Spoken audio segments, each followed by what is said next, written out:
help you've given us, God. We just praise you for it. We thank you, Lord, for the way that you've blessed our community and many things you've done, Lord, to help us, and we praise you for it. And we pray, Father, that those things that are going on in our nation today, we pray, Father, that you would send us peace among our people, that we'll come together and we'll be one, united. And Lord, that things will happen that will you'll be magnified, and our nation will be a nation that we'll be proud of. I pray, Father, that you would bless here tonight and everything that's done. God, would you have your will and your way in it? And we'll give you the praise, the honor, and the glory. For it's in your wonderful name, Christ Jesus, we pray. Amen. Amen. Thank you. Would you all rise as we pledge Allegiance to the flag of the United States of America and to the republic for which it stands, one nation, under God, indivisible, with liberty and justice for all.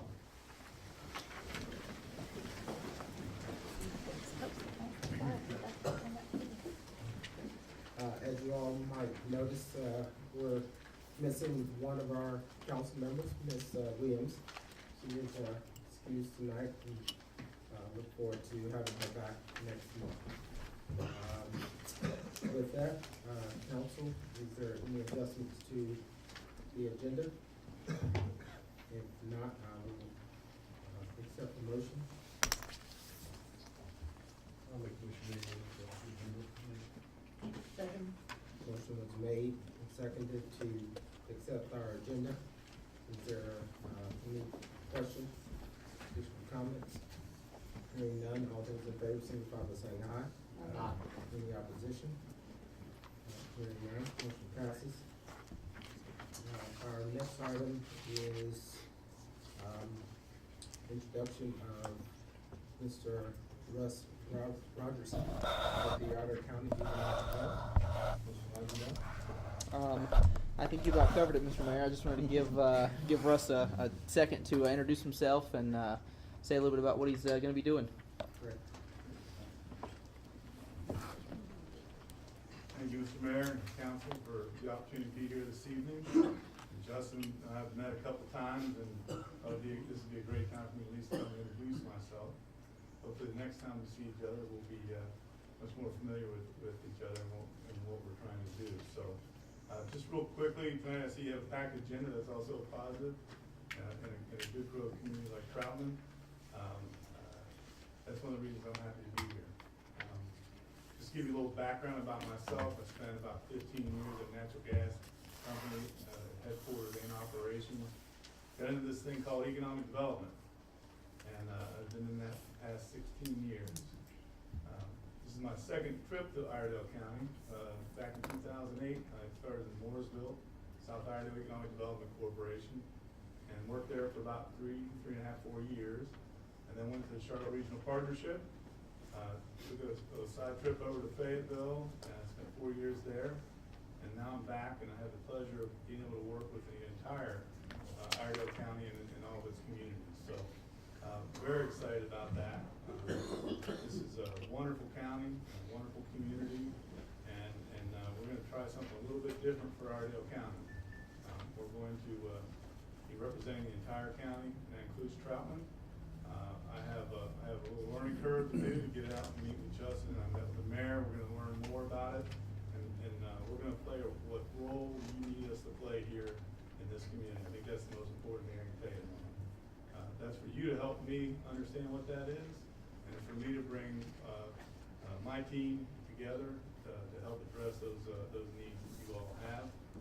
But I think one of the big things we're going to do a little differently than maybe what Statesville Regional Development or Mooresville did is we're going to get out and do a little more one-on-one marketing and recruiting of business and industry. So hopefully we're going to add that to our abilities in Iredell County, and also talk about product and buildings and what's important to Statesville, Troutman, and with Mooresville, and of course in North Iredell County as well. So next 5 months, what I'll be doing is going out and meeting with folks, and My charge is to come up with a plan as to what this alignment of economic development organizations look like, and how we'll be structured, and how we'll address things, and with that will be part of I'd say a small strategic planning process.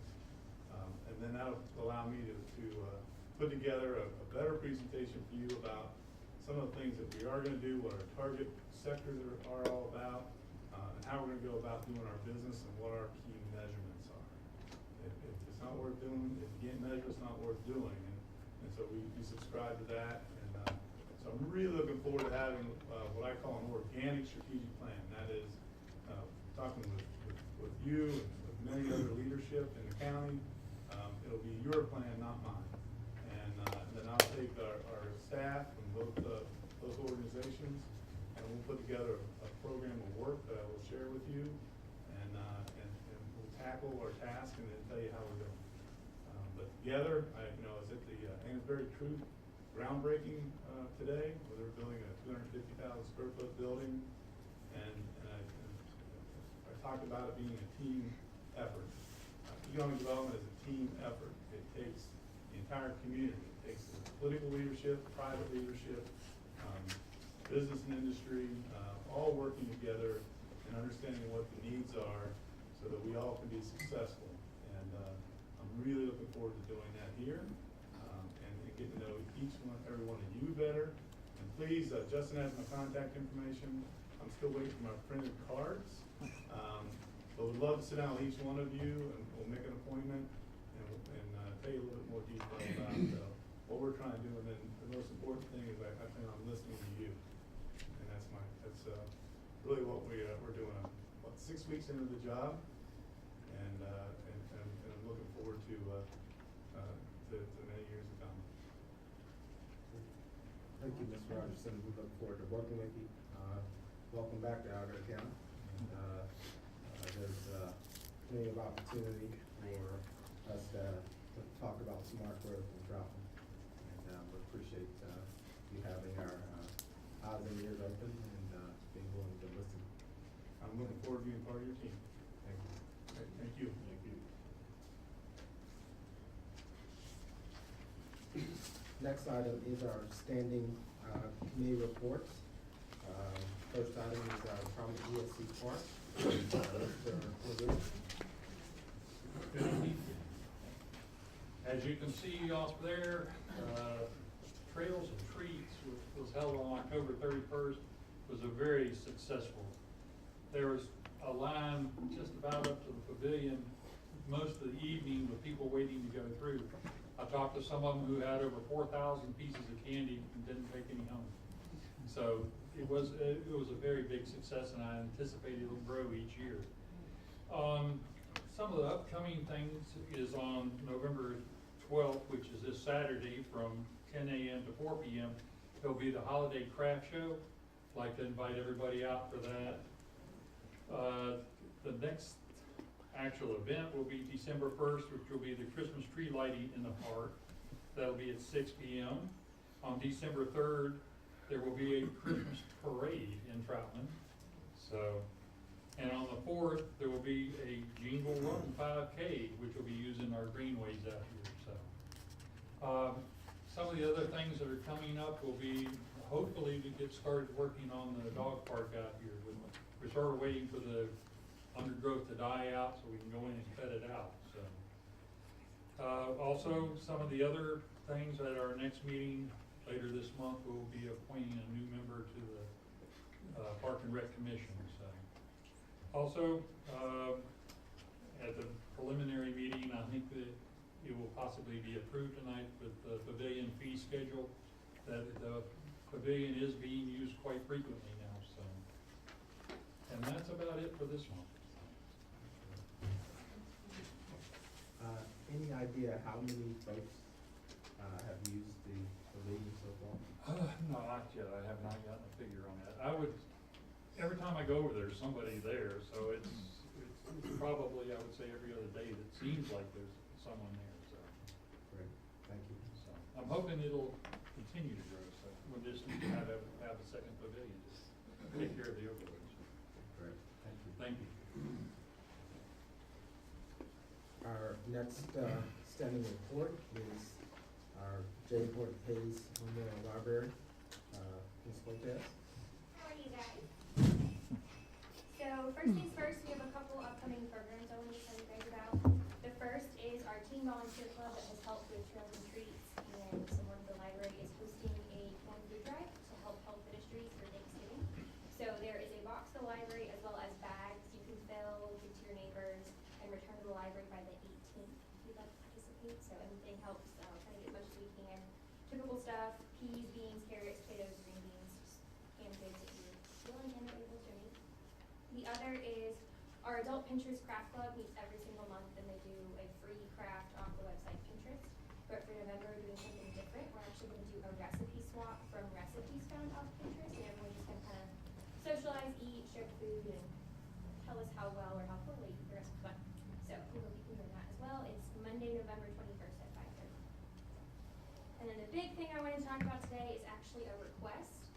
The library would like, along with Friends of the Library, to host a little free library somewhere within the town of Troutman. In case you're not sure what that is, it's a national organization of structures similar to this one where people put in books. It would be us who would do it. And everyone can take a book, leave a book, and just kind of have a free book exchange for community members. So they actually hit 50,000 last week worldwide. So it's a very well-known organization. There's actually 2 in Statesville and 3 in Mooresville. Pictures up here, examples of other ones across the state. So this one is in Avon, North Carolina. So you can see theirs has a bench next to it. There's also a sign on the ground that kind of explains what it is. And then this one is in Nags Head. So they have 2 different ones side by side. One's larger, one's smaller. One's for adults, one's for kids.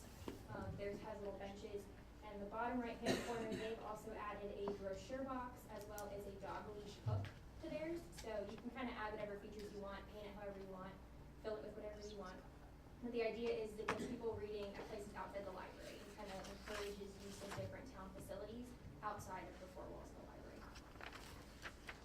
And then this is one I actually pass on the dog park every day in Mooresville. So that one's actually at someone's house. It's not even in a public space, and you just fill it and people take it and swap back and forth. So I would like to ideally put one at the ESC park. I think it's a good use of space. I think it'll encourage, again, the patronage for both places. A lot of schools are also implementing something called the No Homework Initiative, and it's to encourage kids to spend time with their families, eat dinner together, go outside, read a book. So I think that'd be a good partner for this, in that they could go to the park, have that outdoor time as a family, at the same time grab a book and still read. And they don't have to necessarily come to the library when we're open or use our facility on a day when we're not there. It's a kind of win-win for everyone a little bit. There's one I found off Etsy. It's a website where people hand make things. There's a woodworker in Canada that I found one from. So this, the black lines, you guys can see, is what size it would be. That's the structure, and then it would be on some sort of wood post. It's made entirely of wood.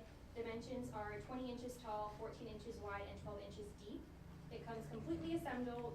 It's made of pine and aspen. It also has shingles across the top, and it has a second shelf. So the shelf in the middle adjusts. So if I wanted to put paperbacks and kids' books, or larger reference books and smaller fiction books, you can kind of play around with that.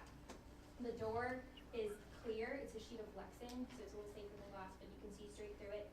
And then it comes unfinished, so we could paint it however we like. So I think if it was in the park, it'd be awesome to paint it to match the pavilion. I think it would look really cohesive, and again, just bring everybody together in one place. The cost fluctuates a little depending on which one you pick, but for the most part, the actual structure is $190, and the shipping is $100. So after talking to some of the town staff, we thought it would be nice if the structure could be paid for by Parks and Rec or the town in some way, and then the Friends of the Library would pay the $100 for shipping. And at that point, all it would need is to be installed once we picked a specific location. Maintenance would happen with the town. Emily, going to visit the park every day, would just kind of check on it, and then library staff would maintain the stock supply of books. So that's the gist of it. You're welcome to put names on it. You can see some had so like the top or the bottom can say who put it there. So we could say partnership with Town of Troutman, Troutman Library, Troutman Friends of the Library, and get that recognition so people understand. And again, kind of brings everyone to all those different places in town. But I just thought I'd see what you guys thought, see if this it's something you'd be open to, because we are definitely on board. I've had patrons ask about it. I've had other, entities in town ask about why we don't have one, or could they have one at their location. So I thought it'd be a nice place to start with it being a town partnership with us, since we do partner with you guys so often. And then we could expand from there if other places wanted to install them. So you're looking for a Yes or no? So I will open this up to council. Any thoughts, motions? It's interesting that you bring this up, because I know within the last couple of days, I've seen one somewhere, and I'm racking my brain. I think there might have been down in Huntersville, Okay. Around Huntersville Village. Haven't been very far beyond that. Yeah, there's a lot. I was surprised yesterday. I was on their website earlier this week looking up some details about, because you can register yours. They have an actual map, and then you register it. So say one of us is visiting Colorado, and you're like, I want to find a little free library because I can't use their library. Then you can get on the website, look at the map, and find any near you. That's how I know there's 2 in Statesville and 3 in Horseback. So last week when they said they hit 50,000 worldwide, it kind of hit me that it's a big thing. It's everywhere. It's not just here and there people that choose to put it up. Overall height, what you talked about, I realize, you got the box itself, what size post, so overall height, from ground level to. Post we can Pinnacle. decide, Right. so it's just a matter of what we think is fitting. Obviously we don't wanna make it ridiculously high. The idea is people can open it and close it. I don't think it needs to be low enough that children could open it. I think that might actually cause more of a problem. But I think no higher than maybe like there. But just how high the one in Mooresville is, that's someone's house. So I mean, I walk up to it, I can look into it and comparison. I'm on the call for it's not very high. How many would you like the town to consider? I would like to just install the one in the park. Just the one? Right, and see how it goes. Kind of like I did with the story walk. We tried it out, see how it went, kept an eye on it, and then went from there. So I think it'd be smart financially and otherwise, just to do the one, kind of see how it goes. And then if, like I said, other entities want to install theirs, we can add those. If the town wants to install more, we can go from there.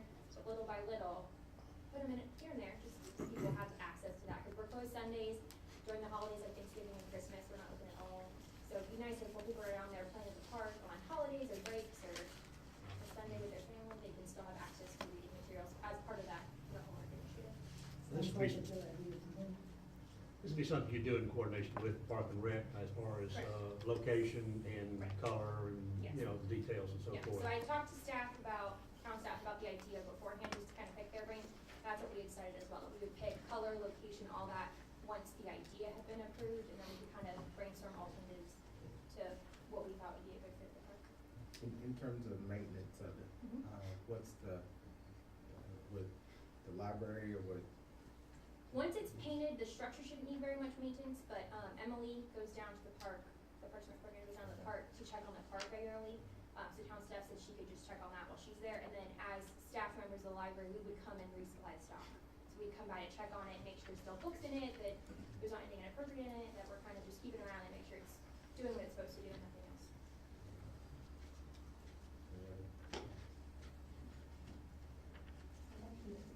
I'll entertain a motion. I'll make the motion that we support one initially put in the park. I'll second. Motion was made, and seconded. Is there any further discussion or comment? And we are, voting to provide funding of X, how much? 200 or 300? 190 for the structure, and then the library will pay the shipping. It's coming from, the only like is from Canada. That's good. But it comes already assembled, that's part of the cost. Is there a particular location in the park that you're looking at? I think somewhere near the pavilion would be nice, just to the rest of the park. As the park expands, that's still gonna be the central location. So if kids go on the playground and parents are sitting on a bench, they could grab a book and vice versa. And it's kind of just, it's gonna be more noticeable there as opposed to an exterior location.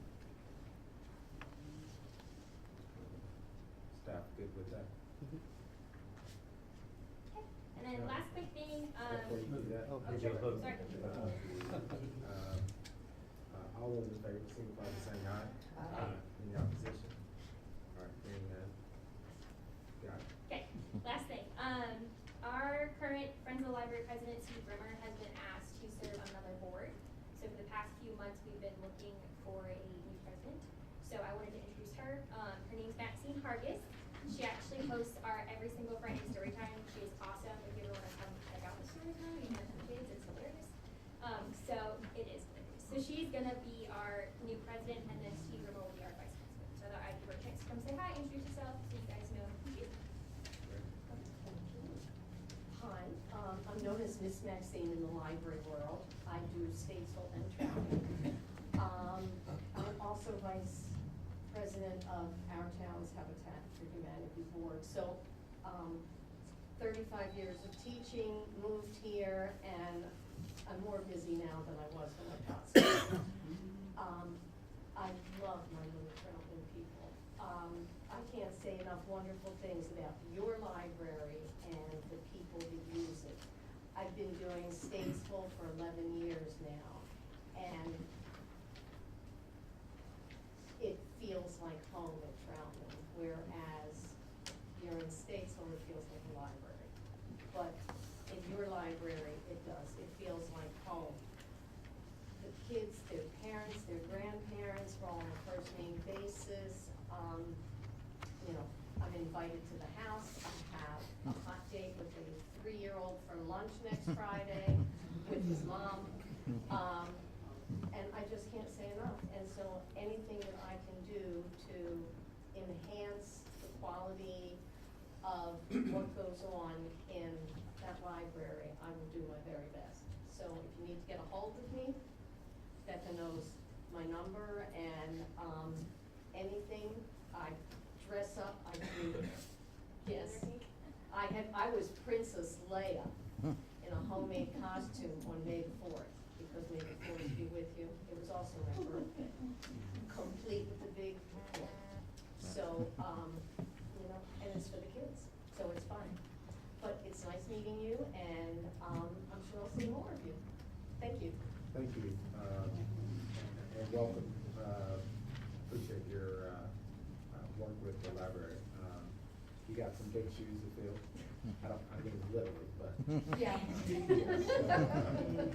She's there. Yeah, so, thank you for all you do, and, Democrat, appreciate it. Thank you. Our next item is, comments from visitors and guests, and, we'll, open that up for. And for those of you who will speak, please make sure you've signed in.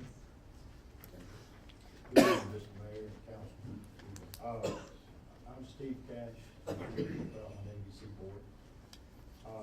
As you're aware, we started embarking on this journey probably 2.5, 3 years ago, when the citizens of the town voted this 2 years ago to build a facility, a store in this town. So it's taken a long time to get to this point, but we're about to realize your investment and dream that's coming to Trout. During this process, we knew we would have to have qualified people to run this facility. And of course, management is the biggest key factor here. So we looked for the individual to bring us all the qualities that we needed as far as management, and we found that person. And I would like to introduce you to that person tonight, Ms. Evelyn Walsh. Would you mind saying the Evelyn? I want to encourage everybody from the community and council and town staff to go by and visit with her group and her personnel, and just make her feel welcome to our community. Because we're hoping that, we're not hoping, we know that the tax revenue for this area will help a lot of facilities, a lot of schools, and a lot of good will help a lot out of this. On the other hand, thank you, Evelyn. On the other hand, just an update on what's going on at the site. I'm sure a lot of you, if you don't know where the site is now, you evidently don't drive on US 91. So, but we're moving along. There was some bog down, as I would use that word, use it lightly during the process. But we sort of got everything back up and going well. And the last few months, we've really been charging this hard. The board has made an extra commitment to let's get this thing done and get it on time. We made a commitment that we would open this store on December the 1st of this year. Well, we're gonna miss it by one day. But we are planning on having a ribbon cutting and invite all council, staff, anyone that would like to attend. And Ms. Evelyn will be opening the doors at 9 o'clock. The hours of the store will be 9 to 9, 6 days a week, with the exception of some holidays. And I can't right now put all those in there, but there's a few holidays. But we welcome you anytime. We will be having a grand opening on December the 10th. That's the Saturday. So that will be our official time of grand opening, but we would encourage you to come to our ribbon cutting. So thank you very much. Thank you, Mr. Cash. I would say that, again, to your point, for those of you who haven't, don't know where it is, you haven't been in Troutman, or it must be dark. But you all have apparently done a great job of managing that project and getting it out of ground and up pretty quick, almost. I mean, it's amazing. So kudos to you and the board for what you guys have done. Evelyn, welcome. Look forward to hearing periodic updates, and I know you guys will operationally perform well. So welcome to the community. I'll open up the council with this kind of somewhat of a historic moment, so I don't want to let this pass by. Anybody else want to comment on that before? Well, as Steve said, you know, hopefully this will, and I'm sure it will be, not hopefully, but sure it will be a success. And tax money will not only help the town's coffers and help to allay property tax increases, but also help in other nonprofit schools and other nonprofit organizations that we have set up certain designated percentages of the profits to go to. And I know the December 1st was meant to open the store at the busiest time of the year, obviously the upcoming Christmas holidays, and that's part of the strategic business plan. And I'm glad that they did make it, and I remember when we did have some days they bogged down, but I know they're pushing ahead even on Saturdays and so forth. So to that I say bottoms up. Thank you. And if I may, I'm optimistic that those folks that wind up driving to Troutman to make a purchase versus Mooresville or Statesville will also go across the street and spend a few dollars in some of the other stores and stimulate additional growth in our economy because they don't have to go up there anymore. They can make that purchase here and spend a little money at other establishments at the same time. So it's all good, a win-win. Okay. I think it's all been said. Okay. Thank you. Any other? I said I agree. Any other public comment?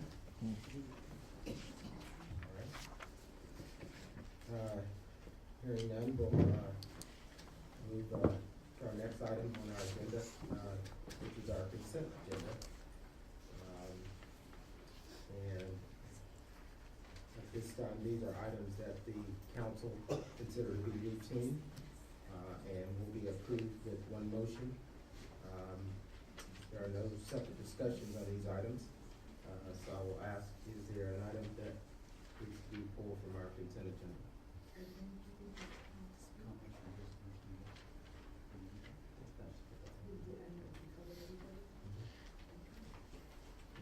Any items that we need to pull from the consent agenda? Okay, hearing none, we'll accept the motion to approve our consent agenda. Is there a second? Second. Motion was made and seconded. All those in favor, signify by saying aye. Aye. Any opposition? Hearing none. We'll move on down to our new business. With that, we have a presentation of our annual budget. And we have Carrie Dunlap, who is our CPA with Martin Starnes and Associates. So welcome. Good evening. Thank you. Thank you. Thank you for allowing me to be here tonight to share these results with you, and thanks for allowing us to be your auditors as well. I'll get right into it, and I'll try not to worry too much with numbers, but feel free to interrupt me if you have any questions as we go along. Just some highlights. There's an unmodified opinion on the financials, which is good. That's the goal every year, so good job. And then we have very cooperative staff. We really appreciate Steve's help getting the audit ready for us early in July, so it's great great to have people that are willing to help us. So the general fund summary, for the current year, revenues were 2.9 million and expenses were 2.8 million. And both revenues and expenditures increased around 3%. Revenues were up 72,000 and expenditures were up 82,000. Total fund balance decreased slightly by 27,000. It was ended the year at almost 3 million. And this is a breakdown of your available fund balance. This is the calculation that the LGC uses to compare you to other municipalities. Your total fund balance is 1.28, and then your non-spendables, which are your prepaids, were 10,000, so you back those out. And then you also back out your stabilization by state statute, which increased a little bit this year, so your available fund balance was about 900,000. And last year it was a little over $1 million, so that did go down a little bit, but that was because of the increase in stabilization by state statute. The next slide shows your available fund balance as a percent of your expenditures of transfers to other funds are also included in that number, and this is for the general fund, and it went from 35% down to 30%, but that's still a very good percentage. The minimum that the LGC requires is 8%, so it's well over that. And next we have a breakdown of your revenues and expenditures, so this is your ad valorem taxes. It decreased slightly, about 11,000, down to 1.7 this year, 1.73. So that pretty much stayed the same from last year. Your other taxes and licenses, however, was your largest increase, and that was about close to 50,000, up to 650,000 this year. So that's good. That's your sales tax. Your intergovernmental revenues stayed about the same. They increased close to 10,000, and that was due to franchise tax. And next is your top three expenditures. Public safety expenditures stayed about the same. It's a little over $1 million, close to $2 million this year. Increased about 20,000 or 2%. And then next expenditures, your general government expenditures, which are up to 808,000, and this increase was about 93,000, which is due to administration expenses. And then the third expenditure is your streets and public works, which increased this year by 26,000 or 5%. That was operating expenditure decrease for street maintenance. And then the next slide shows your water and sewer fund summary. Your unrestricted net position was 175,000. Depreciation expense was 432. It was 433. And then your cash flow from operations was 866,000. And I can give you some numbers from last year just so you have more of a comparison. Your unrestricted net position decreased 380,000. Your depreciation stayed about the same. The increase was about 18,000. And then your cash flow from operations increased 382,000 this year in the water and sewer fund. And that is all for my presentation. I know that was fast and a lot of numbers, so let me know if you have any questions or want to go back to any other slides. Any questions? What was the increase in revenue and utility? Where did that come from? The water sewer fund? Yeah. That increased, you said? It's an increase mainly due to increased customer base, and we also had quite a bit of availability fees paid in last year. You mentioned sales tax increase. Steve, is that? I think that's due to a pickup in the economy and just sales in general are rising, and I think the trend is continuing this year up a little bit. Were we hurt by, General Assembly's been playing with the distribution of sales tax past few sessions. It's trying to have been hurt by that. Some Not that I gained, can- some communities gained, Yeah. some lost a little bit. I think where are we've- we in that? I think we've stayed pretty well about even. About even, okay. Any other questions?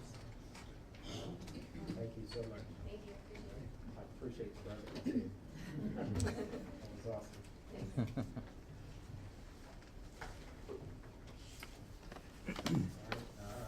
Alright, this moves us to our next item,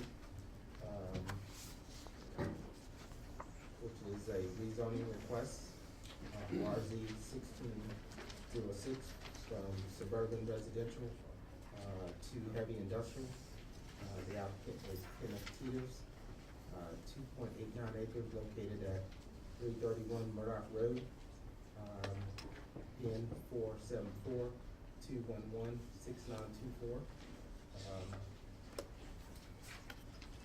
I'm going to open this up to Ms. Erica. Thank you, Mayor. Kenneth Teeters is requesting rezoning of 331 Murdoch Road with intent to build a shipping warehouse. Existing land use in the area is comprised primarily of undeveloped and residential land uses, along with a scattering of industrial. Current zoning in the area is suburban residential or heavy industrial. The future land use plan calls for much of this area to transition to employment center, light industrial. Based on existing zoning, staff and the planning board recommend rezoning the property to heavy industrial. However, per the town council's discussion at the agenda briefing on Monday, it would also be consistent with our future land use plan to rezone the property to light industrial. Although the applicant has stated his intent to build a shipping warehouse, numerous uses are allowed in the heavy industrial district. Rezoning to light industrial would prohibit heavy equipment sales, sanitary landfills, and manufactured home services from locating. Thank you. Should have mentioned that this is, I'm declaring a public hearing, so all your comments are part of that. At this time, are there any visitors who want to comment on this rezoning request? If not, I will declare this public hearing closed. Council, I will consider a consistency statement. I find RZ 1606 consistent with the 2035 future land use plan, business and industrial development goal. The amendment is reasonable and in the public interest because it provides a healthy environment for a diverse mix of business uses that builds upon the area's economy and strengthens the community. Is there a second to that motion? Second. Motion was made and seconded. Is there any question or comment? Hearing none, all those in favor signify by saying aye. Aye. Any opposition? Hearing none. At this time, I'll consider adoption of ordinance 2116, titled an ordinance changing the zoning classification of the after described property from suburban residential to light industrial. Council, I'll entertain a motion. So move on that to light industrial, Morris to light industrial. Motion was made. Is there a second? Second. All those in favor signify by saying aye. Aye. Any opposition? Hearing none. Our next item is the consideration of a preliminary plat approval for Springwood Conservation Cluster. Ms. Martin? Thank you, Mayor. The remainder of Streamwood, approximately 370 acres, was conditionally rezoned in February of 2013. The purpose of this item is to allow the town council to review the plat to ensure compliance with conditions imposed by the town. The Planning and Zoning Board recommend approving the preliminary plat contingent upon staff determination that the ordinance has been met. Since the Planning Board's meeting, the developers have provided a comprehensive view of the project to show overall street connectivity and open space locations, submitted a traffic impact analysis to the town and NCDOT, noted that sidewalks will be required on one side of the street, and noted that the amenity center will be constructed prior to release of the 200th certificate of compliance. Staff has verified lot sizes and open space calculation, specific open space types, landscaping, land clearing, proposed right-of-way dedication, sidewalk, trail connections, stream buffers, utility provisions, and numerous other details will be produced in the construction documents following approval of the preliminary plat. Therefore, staff recommends approval. Okay. Council, I'll entertain a motion. You open that for, is there a motion to approve the preliminary plat?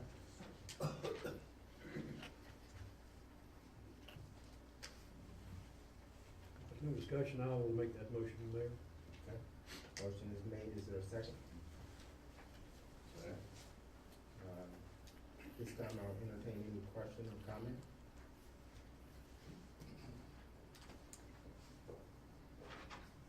Okay, hearing none, all those in favor signify by saying aye. Any opposition? Okay. Mayor, if I may, before we go any further, I would like to make another motion in furtherance of discussion on Streamwood and Phase 2 development. I would like to make a motion that the final plat be returned to the council for consideration along with the TIA study, so we can discuss further the final plat before its official recording, which may result in some discussions with the developer before, let's say, the final recording of that final plat, or the recording of the final plat. Motion is on the floor, is that, are we in order on that? How do? I think it would have to be like the next motion, so this is a motion to approve the preliminary plat, but because, completing the TIA is a condition of getting the final plat approved, it would be, within your purview to bring that back before the board. You couldn't add any conditions, but you could certainly review the results of that TIA and ask them questions. And I would second that motion. Okay. So motion was made, that, before the final, preliminary plat, or before the final plat is approved, that, it comes back before this board. Is there any other question or comment? Well, I'd like to make a comment, if I may, Mr. Mayor. The neighborhood, the existing first phase of Streamwood, had approximately 100 and some odd houses built in the last 2 years over there. The street safety has been a major issue, and the residents of that area are concerned with 700 new homes that were potentially, not potentially, but with this plot plan into the only road in and out of the existing neighborhood. As you could imagine, potentially have significant traffic issues and safety issues on that 2-lane road. So felt that it would be helpful to be able to look at these additional documents that will be generated now that the initial plat plan, or if the preliminary plat plan is approved, will help us to counsel and to reassure the existing neighborhood as well as the new residents of the new neighborhood that the streets will be safe and properly laid out. And I'm sure NC Doc will give us a rigorous look at traffic and make recommendations that should be handled. So the reason having that second look would be most beneficial. Is there any other question or comment? All those in favor of the motion signify by saying aye. Aye. Any opposition? Hearing none, motion is approved. Our next item is a text amendment to the EDO regarding mini storage. I declare that we're holding a public hearing. Staff, Martin? Thank you, Mayor. The next 3 items are related. First, the town council will consider a text amendment to allow mini storage in the highway business district. If the amendment is approved, the town council will then consider annexing 111 Westmoreland Road. If the annexation is granted, the town must convert the property from Iredell County zoning to town of Troutman zoning. Our land use plan recommends conversion to highway business. Just want to let you know up front that all these things are related this evening. The proposed text amendment would allow mini storage with a standard zoning permit in the highway business district, create separation requirements for mini storage in the highway business district, and would limit usage of the storage bays to dead storage. Mini storage in the industrial districts would not have a distance separation, but mini storage in the highway business district would be required to be a minimum of 1 mile away from other such facilities regardless of district. The map on your screen shows existing and proposed mini storage locations. Each dashed circle represents a mile buffer. Staff and the planning board recommend the text amendment as presented. Are there any visitor comments on this text amendment? We do have some people that are interested in building mini stores, so do you want to talk about it now under this item? Or? I'll speak to it. Good evening. Thanks for being here. My name's John Kinley. I'm the real estate broker that is handling this property. And what I would like to say as far as the text amendment goes, this is retail mini storage. There's large storage, warehouses, that kind of thing, but this is retail. This is for residential type use. And typically, this needs to be in a highway business type of area for the convenience to the residential areas. So it's not, that's why probably before, right now, it's in industrial type areas. But typically, that's not where you see retail mini storage. You don't see it in business parks. You see it close to where people live. Thank you. Any questions? Okay. Any other visitor comments?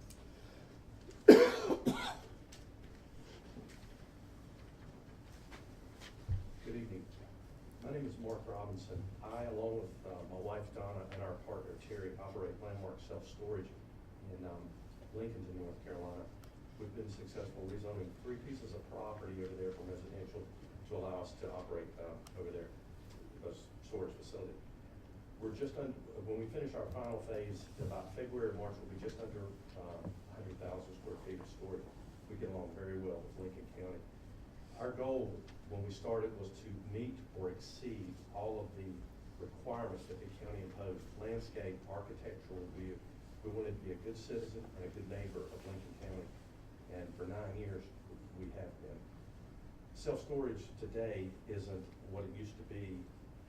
You mentioned self-storage, and people sometimes have visions of dilapidated buildings with faded roll-up doors. Self-storage has evolved, and as John mentioned, it's more in residential areas.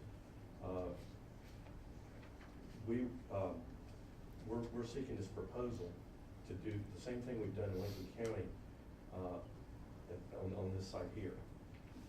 These are just a few pictures of our self-storage facility over there. I'm sorry, I didn't put it into the slideshow, so you'll have to tell me when you want to click. Okay. Did I go too far? Okay, and if you can go back a little bit. This is our current office. The site we would be building on down here, we would seek to improve even from this view. If you could go to the next one. This is just another view of our buildings from a different angle than the next one. This is a picture from the corner of our property showing how well we try to keep up and make it look nice for the community. And this is what I was referring to when I say exceed our, you can go over there almost any day and it looks like this. That's just another view. And we're in conjunction with a dance studio there. We've shared a driveway with them for years. And we just have not had a problem for 9.5 years from the community or the existing business we share a driveway with and a parking lot. And then that's just the last view of what kind of it looks like from the front of our business right there.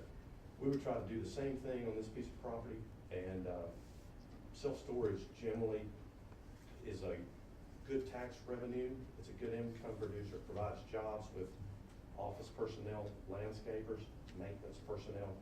We have people every week coming in that are associated or tied with different vendors that come in, construction, advertising. So it would bring local jobs to the economy. It's a quiet business. There's hardly ever any noise. We don't have any light pollution. All of our light generally is contained within the facility with the exception of the sign out front, which is allowed in Lincoln County. It's a good buffer between residential and commercial or residential and noise, because it's such a quiet facility, quiet business. We average about 7 cars per day per 100 units. We average about 30, it's between 35 and 40 cars a day with the unit mix that we have right now. That versus some of the other things that can be allowed. Convenience stores can average up to 1,000 cars per day. So this is much less of an intrusion. The only other thing I would comment on is we would try to make this as in harmony with your 2035 plan as feasibly possible. And again, just to reiterate, we would like to meet or exceed most of the architectural review. We want to be a good neighbor to the citizens of Troutman and also to the people that we would be in the surrounding community. If you have any questions, I'd be happy to answer. How many units are you considering for this location? The one we have right now is, we have just under 6 acres. When that's finished, we'll have 521. It depends on the mix of units. The average facility in this country has 57,000 square feet. Public storage has 2.83 billion square feet of storage around the country. They average about 4.5 to 5 acres per facility. So the unit mix is something that the manufacturer helps us determine when we order buildings, and also based on our experience, we have a unit mix that we come up with. So it depends on the sizes that you need, but right now, when we're finished on 5.5 acres, we'll have 96,000 square feet of storage, which is 521 units is what it ends up to be. Any other questions, council?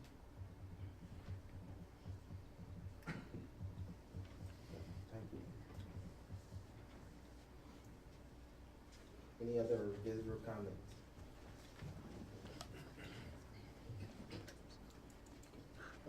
Thank you for your time, Mr. Mayor, Council. I am not a resident of Troutman, so I do appreciate this time to be able to speak to you. I live in the Autumn Grove neighborhood, which is on the other side of 21 from this proposed site. We've lived there for a little over a year. The neighborhood is still under construction. There's also another neighborhood called Windward Point that's across the street from it. Sum total, there's 68 lots in Autumn Grove, and I would guess at least that many, if not more, in the Windward Point neighborhood. And I know they're saying there will be no noise pollution, but there are people who would literally be looking out their back door at a sign, if a lighted sign is put on the road there in front of it. Also, I have a little bit of concern about, even if it is only 7 more cars, I know that intersection right there at Westmoreland Road can be a little bit dangerous, especially in the mornings and evenings around rush hour. So I'd have a little bit of concern about, if they're going to put that in, exactly where the entrances would be, how close to the intersection they would be. And to be quite frankly, we bought our house there a year ago, looking to buy somewhere that was more rural agriculture, understanding that it would eventually grow and probably become more, more business, more industrial. I mean, that's what everyone wants, is growth. But I just don't think that for that area, a storage, mini storage facility is exactly appropriate. There are no other businesses within a mile of the proposed location. It would sort of sit out there by itself. I know mini storage pretty much runs itself. People come in and out at all hours. And with it being out there alone, I just think that it could, basically potentially be a place where crimes would occur. People may just pull in the parking lot to hang out. I personally am against it, and I really appreciate your time. Let me speak. Thank you. Your name, sir?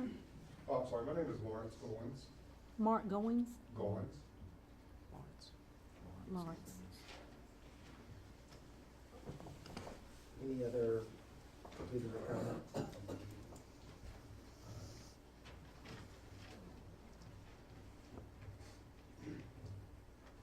Thank you, Mayor and Council, for letting me be here tonight. I also am a resident of Autumn Grove neighborhood. my biggest concern is the home values, and then our subdivision is not fully developed. Is it gonna prevent our subdivision becoming fully developed? And that's my biggest concern, so I think it could tremendously affect the home values in our neighborhood. And then if our subdivision doesn't fully develop, what's left of our neighborhood, so that's my biggest concern. So, thank you. Your name's? Zachary Suggs.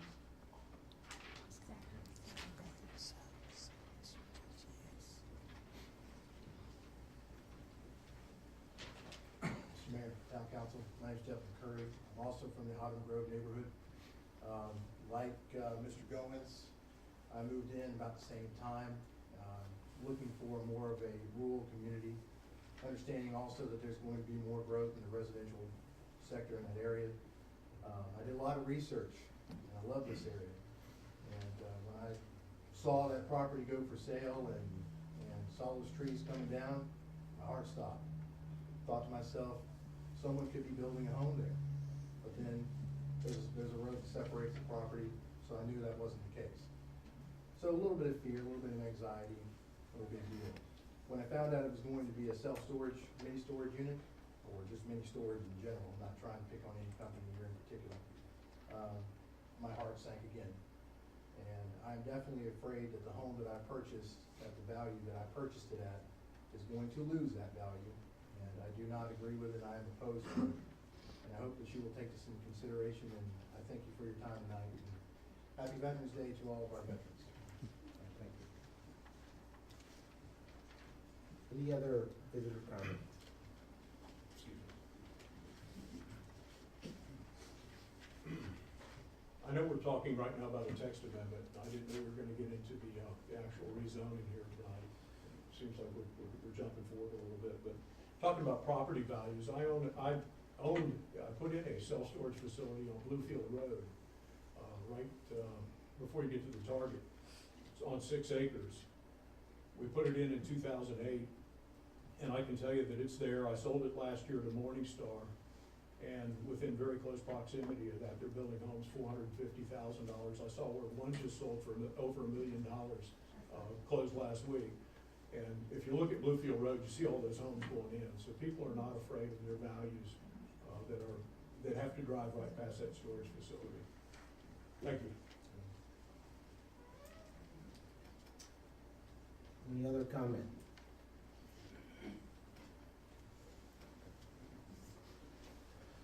Hey, my name is Vicki Tutts, and I live on the Westmoreland Road side where they want to put the storage units, and I've lived there for 20 years.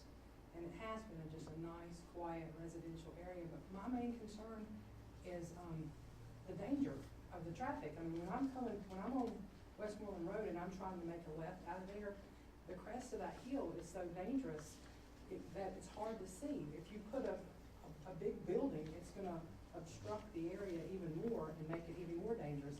And then when you're coming from like exit 42 area and you're trying to stop, it's a short stop there, and it makes it dangerous too. So if there's extra cars coming in or another like driveway, and I just think it's gonna be a terrible intersection there, and it's gonna cause a lot of problems. Like they were saying, there's Windward Point across the street, there's Autumn Grove, there's the Sutter homes. I mean, so there's a lot of homes, a lot of traffic there. And then they're just gonna add to that traffic and to that confusion in that short little span of area. I just think it's dangerous. That's why, thank you. Any other comment? Our current facility in Lincoln County is literally adjacent to a community called Quinlan Estates. We have a North Carolina State Senator, Dr. David Curtis. He lives literally, you could throw a baseball and hit it from our facility. After some initial discussions with him, when we rezoned our third piece of property, he actually was for it. We had several people show up that were for it instead of opposition. Regarding the traffic, all that would be determined by North Carolina DOT with site triangles.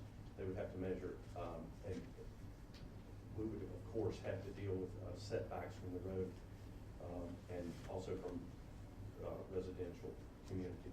And those are requirements we'd have to meet, but, again, we'd love to be a good citizen and a good neighbor. We want to get along with the people around this community, you know, instead of being detrimental to the community.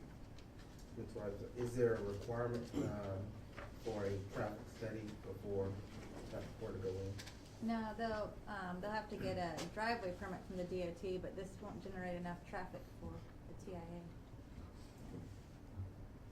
We had a project where we had to increase our parking lot size, and from the photo there, worked with the North Carolina DOT for 4 months, and didn't have any problem with meeting that requirement from them. So, At that same corner, on the other side, which was not going to be Troutman, what is the plan for that property? I would have to let somebody else speak to that smaller 3-acre triangle. I'm not sure. There's no plan for it right now. There's no plan for it. Okay. I'd like to add to that, there's a general statute, I think it's 160A 393, that says that we're laymen talking about traffic and people, it's not allowed to be used as evidence.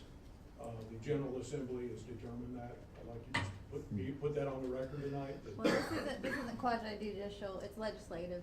Okay, well, just wanted to bring, and we've got to go through NCDOT with all of this. It's all got to be looked at as far as safety. Any other visitor comment?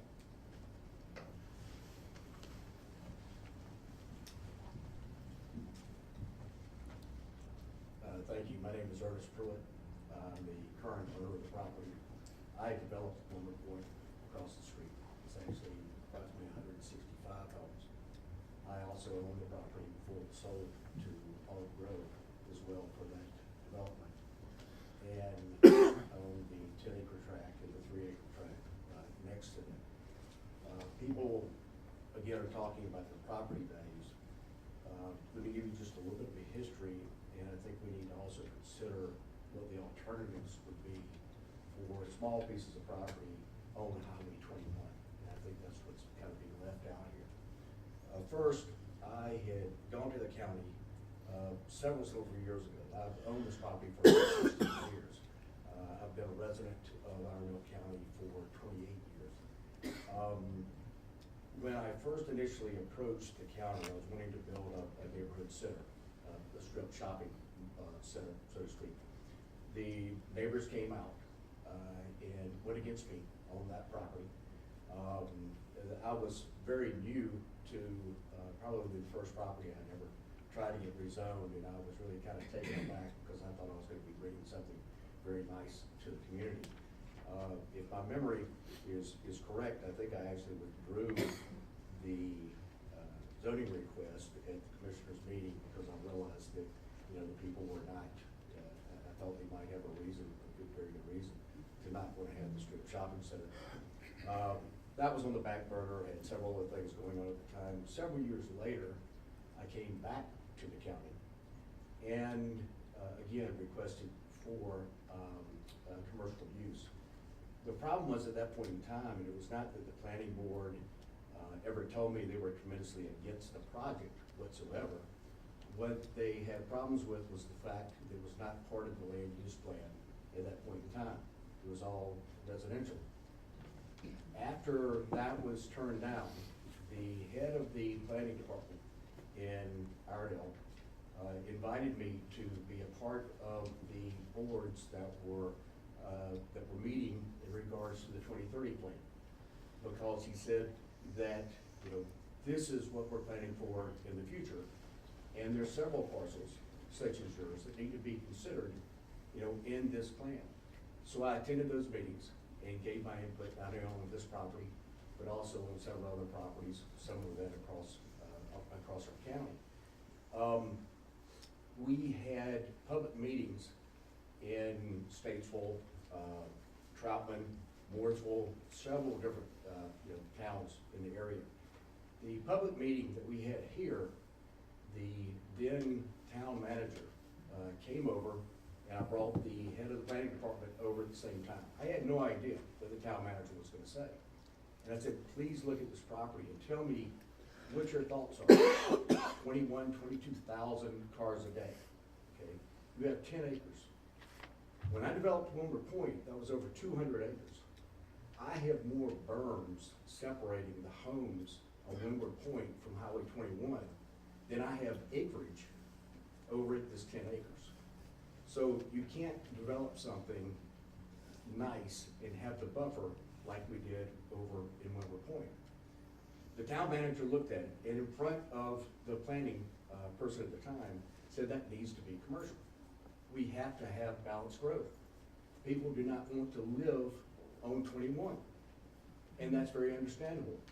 People have had this there. It's been a great buffer to have a 10-acre site separating you from 21, but it's not always going to stay that way. So you have to look at what is it going to be. Is it going to be residential or is it going to be commercial? So at that point in time, the town manager said that it should be commercial. The next meeting was in Mooresville. The town manager of Mooresville came over, took a look at the property, and right off the bat, in front of the planning group, said this should be commercial because of what the alternative would be. Hence, the 2030 plan came into play after this county spent tens of thousands of dollars developing this plan and said that these two corners should be commercial. And the reason for that is that obviously commercial standpoint brings in more tax revenue for the town, also for the county, without reducing the amounts of services that are required from residential. And I just want to offer up that if it is not, number one, the 2030 plan denoted that it should be commercial. I did not. But secondary to that, once they looked at what residential would you have in place if it were so, the town manager of Troutman at that point in time told me that any home that went in less than $285,000, the town lost money on the services that were provided. I assure you, houses that go on 21 without berms, that type of thing, are not going to sell anywhere close to $285,000. Not even close. The average home was announced today in North Carolina at $257,000. So this type of facility allows a great buffer that's quiet, very small traffic as compared to such as a convenience store, that type of thing, and also provides tax revenue for the town and also for the county without requiring the tremendous services that are needed by residents if homes were put in here. And I assure you, that would not be on the upper end of the home value. And lastly, just one anecdotal story. After we cleared a lot of the trees out there, my son and I were riding four-wheelers, and a Troutman police officer came by, and he said, you know, I come by here 2 or 3 times a day. And he said, everybody's been asking me, you know, what do you plan on doing with the property? And I said, well, right now, nothing. I said, it is for sale. But I said, really, most of the neighbors around here really want me just to leave it alone. Or they want me to develop residential. And he looked at me, and this young man said, I'll never forget it. He said, Mr. Pruitt, if they keep putting in houses, how am I ever supposed to get a raise? He said, because the more houses they put in, the more police officers they have to hire. So how are the existing officers ever going to get a raise? And I said, that young man was extremely smart because he got it. And so I think we have to have balanced growth between the residential areas and such as this with self-storage, commercial areas. But I think that's where it has to be separated between the community that would like to say, let's just leave it as it is and not do anything with it. But you also have to look at the alternative. It will be developed in some way, shape, or form. And that's what people forget. The land is not just going to sit there. But so look at whatever the alternative would be, and I think this is a great alternative. Thank you for your time. I'm sorry for the long story. Thank you. I will, we've got a couple other areas here on the public comment side. So at this time, I'm going to declare the public hearing closed. This is really addressing the text amendment, part of this. So, with that, council, I think we've heard from the public, number of issues, raised on this text amendment. Is there, a motion to adopt this statement of consistency?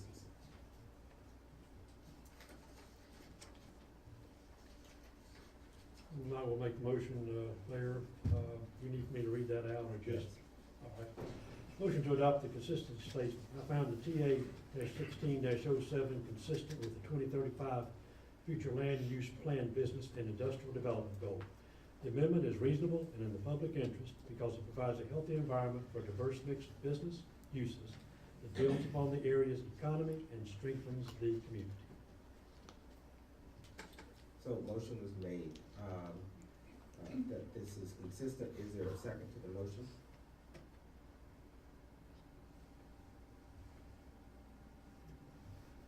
Is there a second? Okay. If not, the motion will die, and,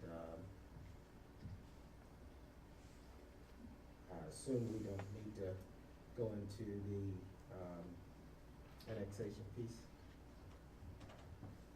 Mr. Finley, do you want to move forward? Well, I mean, if it's not zoned properly, we don't need to go forward. Okay. All right, so, we can get a second on that, so motion fails. Our next item is, item 20, which is the annexation. The applicant has,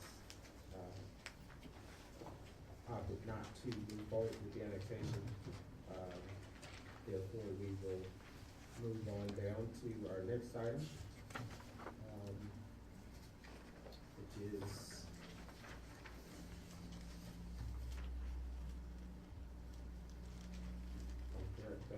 item 22. Yes, sir. All right. Yes, sir. Which is consider awarding the Greenway bid contract. Ms. Martin? Thank you, Mayor. Staff recommends approval of 2 contracts contingent upon NCDOT's approval. The first contract awards the Country Boy in the amount of $419,000 for ED 5530, which is the Greenway to South Arrow High School. And the second contract awards to Bell Construction in the amount of $289,000 for EB 5532, which is the Richardson Greenway Gap Connector.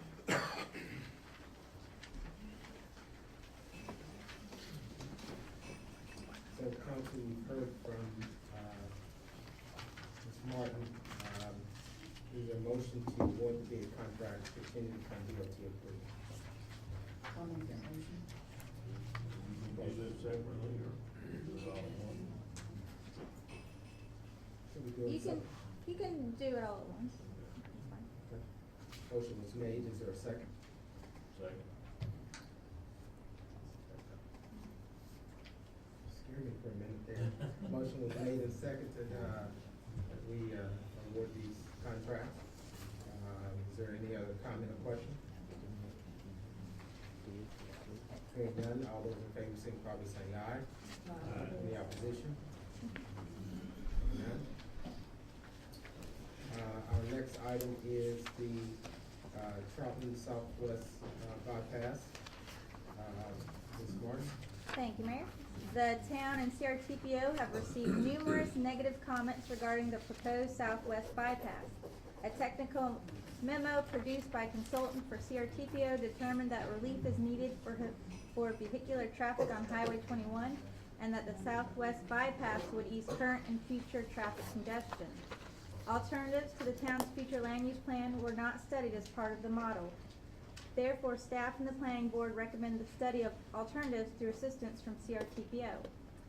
Per their agenda briefing on Monday, staff has prepared this letter from the town council to the MPO requesting further study, noting the town will continue to require right-of-way dedication on existing facilities, but will not require dedication for new connections of the bypass until a preferred solution can be determined. Thank you. And we talked about this at the briefing, on Monday night. Is there a motion? I'll make a motion requesting additional study including alternatives to the Southwest bypass from the Charlotte Regional Transportation Planning Organization. Motion was made, is there a second? Any other question or comment? Hearing none, all those in favor, signify by saying aye. Aye. Any opposition? Hearing none, motion passes. Our next item is comment from the mayor and town council. I'll open it up to council first. Comment? A couple of things. One I would like to say, again, I appreciate all the folks who are here and provided robust comment. There is the challenge of balancing growth in our town. I do think we need to, as a community, continue to think about how we grow. There's periodically opportunities where folks can give input on what we call our 2035 future planning, land use plan. I would invite folks to continue to engage with staff and the council on how we want to develop our community, and look forward to continue to work with folks on that. The last thing I would say is, I've been made aware that I should probably make some comment in terms of how we as both the council and staff, how we interact with folks in our community. I want to make sure that we always are professional in what we do. We're listening to our residents, and we are behaving in a manner that is at least expected by folks in our community. I appreciate the professionalism that is displayed, both from council and staff, but we should also be mindful that we're always in the spotlight, and we need to interact with amongst ourselves and our citizens in that way. So I appreciate your cooperation in that way. With that, nothing else on my part, I would ask comments from our town manager. Staff have anything? Just two quick things. I did want to add to John LaRue's comments. I probably should have done it earlier, but we do have 45 vendors for the craft show this weekend. So, wow. I'm pretty excited about that. We'll be filling that park up down there. It starts at 10 and then goes until 4 o'clock. And then the other thing, I just wanted to say thank you to the town council for allowing me to attend the budgeting and local government workshop that I've been at the last few days. I'm actually driving back to tomorrow for the last day, but I learned about all this stuff in here. So if you have any questions, ask Steve first, but then you can ask me afterward. I was whispering to him while she was presenting that we actually talked about some of that stuff today, and was telling the mayor that we were talking about some fund balance things today that I was already very familiar with. So it's been very, very beneficial. So thank you. But I think that's all we've got. So Nick, where was the meeting held? Chapel Hill at the School of Government. Okay. Yes, sir. Good. I noticed your head's kind of a little bobbing from all that Yes, knowledge. a lot of numbers rolling around in there. That's good. I'm glad you're able to go attend. Thank you. Before we adjourn, one item that was brought up by the citizen and I wanted to mention is tomorrow is Veterans Day, and I would ask that we all at least if you happen to come across a veteran, and I would even go so far as to say active or retired, to thank them for their service. May I make a comment? The Troutman Grange put on breakfast last Saturday for veterans relative to those who are at various Troutman churches. And it was held at the Lutheran Church. And I know a lot of veterans who were there who And we do have a lot of veterans in our community, and we really appreciate them for protecting those freedoms that we have today. So, again, you see a veteran today or anytime, thank them for their service. With that, there's, as my pastor would say, hearts and minds are satisfied. Are we going to into the closed session first, or we'll adjourn this one first? Yes, we will adjourn this one and then go into closed session. I'll make the No, motion. no, you, we're going to close session first. We will close We're this. gonna go into closed session first? Yes, sir. Is there a motion to go into closed session? I'll make that motion. Thank you. Is there a second? Motion was made and seconded for us to go into closed session. I would ask staff, Ms. Martin,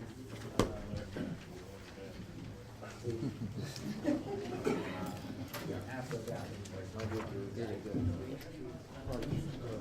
I'll go up to